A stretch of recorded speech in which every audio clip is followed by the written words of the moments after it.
এই কি করস? রং মাপি দুলা ভাই, এই ধান গাছের পাতার রং। কস কি?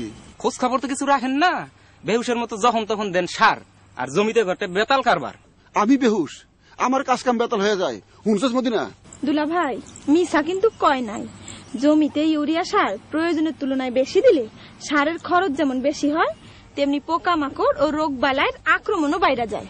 তাই লিফ কালার চার্টে পাতার রং মিলাইয়া হিসাব নিকাশ কইরা সময় মতো ইউরিয়া সার উপরি দেই। লিফ কালার চার্ট এইটা আবার কি? লিফ কালার চার্ট হইল প্লাস্টিকের তৈরি 4 ইঞ্চি মাপের একটি বিশেষ স্কেল। একে সংক্ষেপে এলসিসি বলা হয়। এতে হালকা হলুদাভ সবুজ থেকে ক্রমান্বয়ে গাঢ় সবুজ রঙের 4টি স্ট্রিপ আছে। এই রঙিন স্ট্রিপগুলোর সাথে ধান গাছের পাতার রং মিলিয়ে আপনারা ধান খেতে ইউরিয়া সার প্রয়োগের সঠিক সময় নির্ধারণ করতে পারেন।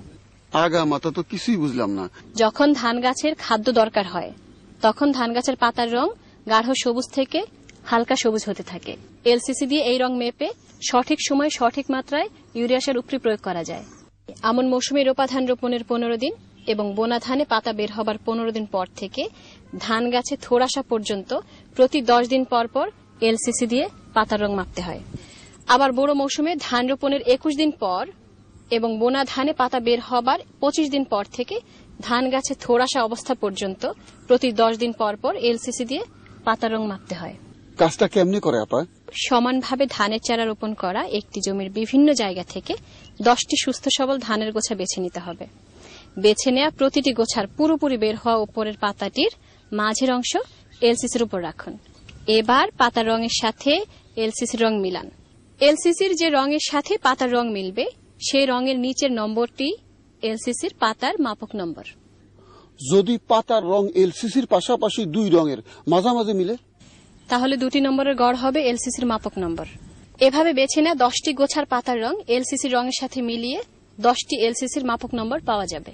কিন্তু সার দেওয়ানের হিসাব নিকাশটা তো বুঝলাম না আপা।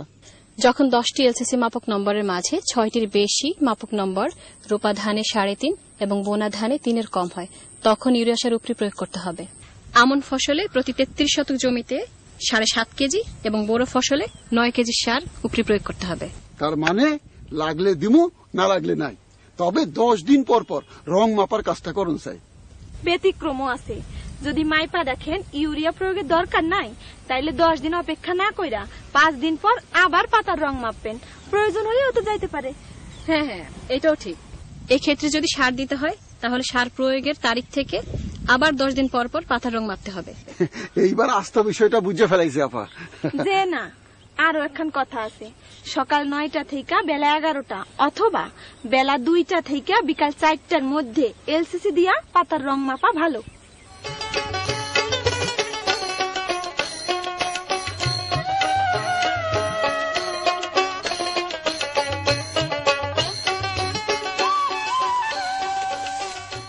এলসিসি ব্যবহার করে সঠিক সময়ে ইউরিয়া সার উপরি প্রয়োগ করলে জমিতে সার যেমন কম লাগে, ধানের ফলনও শতকরা 3 থেকে 7 ভাগ পর্যন্ত বেড়ে যায়। তাই এলসিসি ব্যবহার করুন, কম খরচে বেশি ফসল ঘরে তুলুন। আর জমিতে ভাই এলসিসিটা করলে ব্যবহার জেনে বুঝে উপরি প্রয়োগ করতে পারবেন সার, ভাইরে করতে পারবেন সার।